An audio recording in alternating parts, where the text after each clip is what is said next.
What is up, y'all? So, I've been slacking, but I read a story today, and it really put me on purpose, I should say. But the thing that really it's the okay. So yesterday I read this. I just didn't make a video about it, but what I read was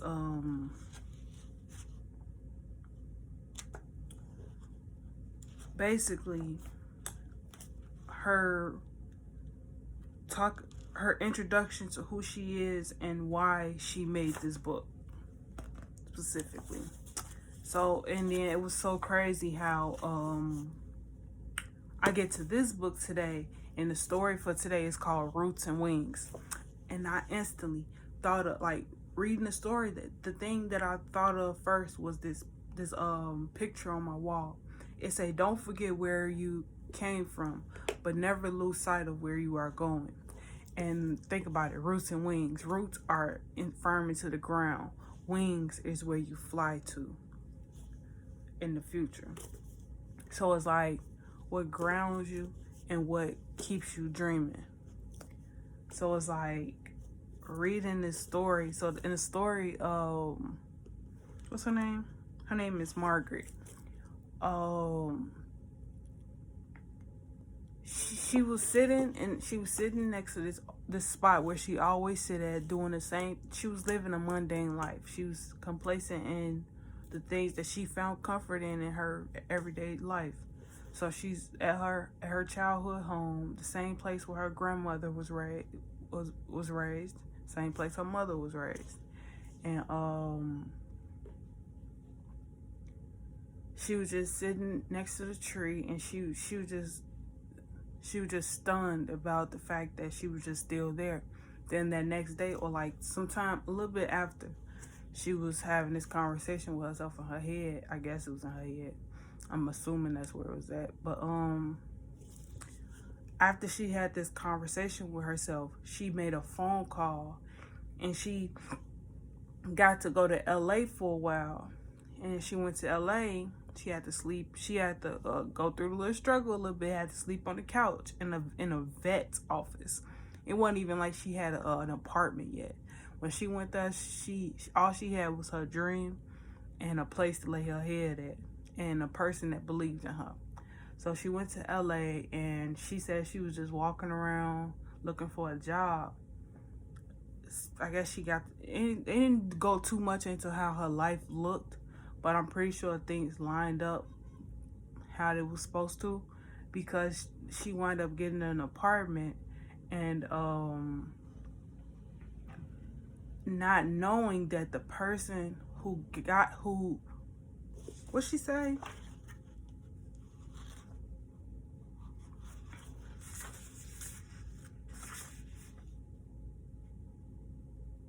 Oh yeah. So not knowing that the person who was like the broker, I'm gonna say the broker for the apartment, was her future husband. So they wind up getting married, and she wind up having a daughter.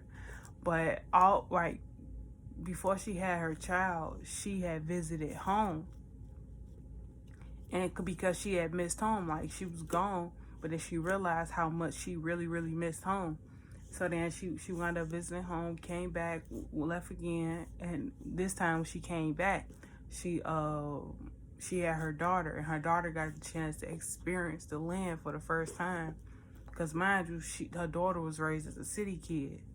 Like now she's in this Kentucky environment, this rural environment, and it's a change of space. But Margaret, she felt this sense of nostalgia, because she was so ready to leave home, because in a way she couldn't appreciate what she had, because she was so stuck in it. She was so stuck in the mundane part of it. She was rooted, like, and I believe that it's a way that you can be a little bit too grounded, because it's like, if you're too grounded to the point where you can't see your dreams clearly, you can't see your visions clearly, like you're unable to think clearly about what you want for your future, then maybe it's time for you to shake things up a little bit, move around some.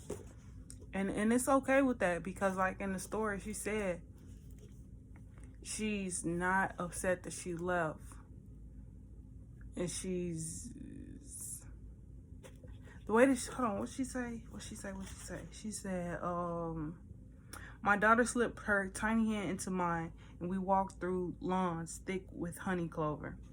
I felt a lightness as if I was wearing wings. I knew then I had come home, perhaps to a home I would have never seen had I not picked up the phone and spread my wings several years before. Had I changed, or is it the gift of time to see what has been right before our eyes and in our hearts all along?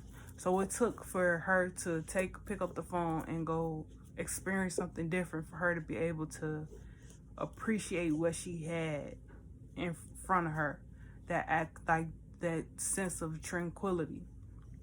And that's the same thing that Professor D was talking about in this book. She was talking about the sense of letting her be. So it's like when she was in church, she said that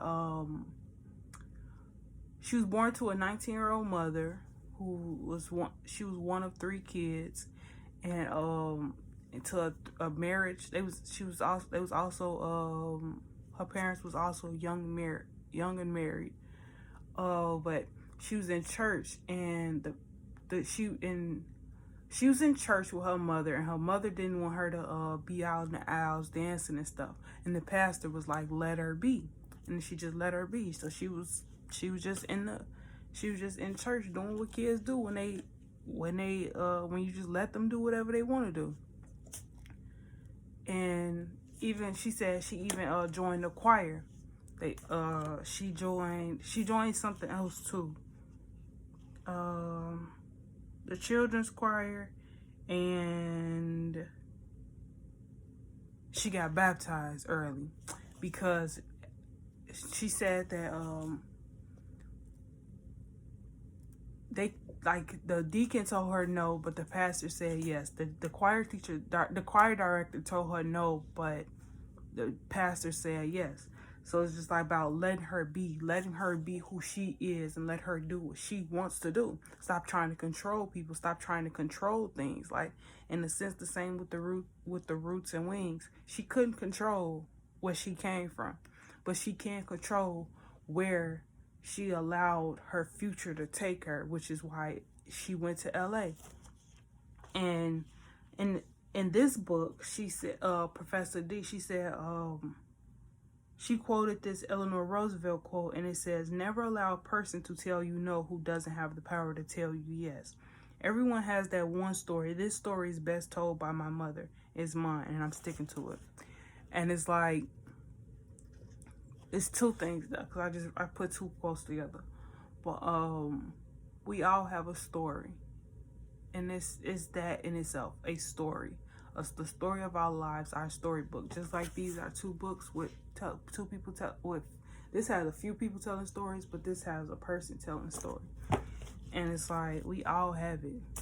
But in us having these stories, don't allow people who can't tell you no, tell you yes, tell you no. Like, go for it. Like, just like this poster says, don't forget where you came from, but never lose sight of where you are going, because we all have a purpose in this life. It may not look like how the next person's look. It more than likely it won't ever look like that, but it's worth the time and attention that it requires you to focus in and become that person. So like hearing her story of her Let It Be story, it really opened my eyes. She said, "I am because I was, therefore I will be more better. I am because I was, therefore I will be a more better me." You can't pay for something that is priceless. You are priceless. You are limitless, intentional, and thoughtful for life. And it's like, People can't pay for something that is priceless. It's just that simple. I was just listening to Team's Free Mind earlier. This is the peace that you cannot buy, a love that you cannot fix, something like that. I forgot the lyrics. Is not in my head right now, but peace of mind, the love of self, is something that we often take for granted. Just being able to just be, just to let her be, just to be where we are and be happy where we are. It often overlooked because it's so boring or just basic, or just, for some people, it's nothing.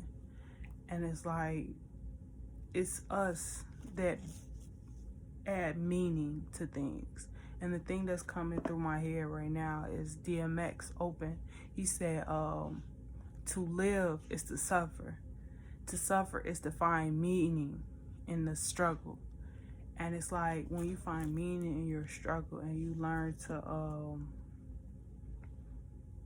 just be okay with just being, things just being what it is, it takes a huge weight off your shoulders, and you find a level of peace that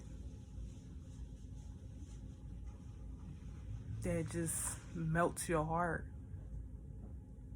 I'm gonna leave it at that, because I don't know. I'm just leave it at that. Peace and love.